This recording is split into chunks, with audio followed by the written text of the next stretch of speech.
Now, when you actually open your okay, it's supposed to be under the convert side, that is this conversion side, but stuff load.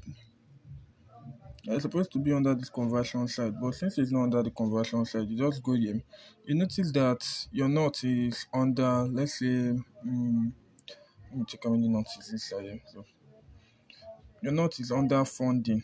Now, look at what you're going to actually do. You come here, click trade. Just click on trade. Now you click here. When you click on here, this side, you actually wait for it to load. Then you select not. Let's say you just search not USDT. When you open, it's going to be in this buy. You click on sell. When you click on sell, you tap this plus.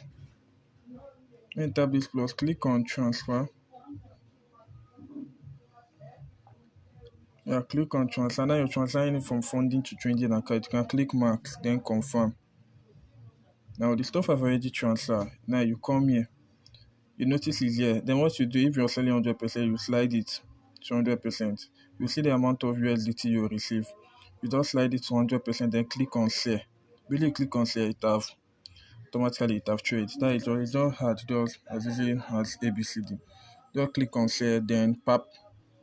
Just drag it. That is all.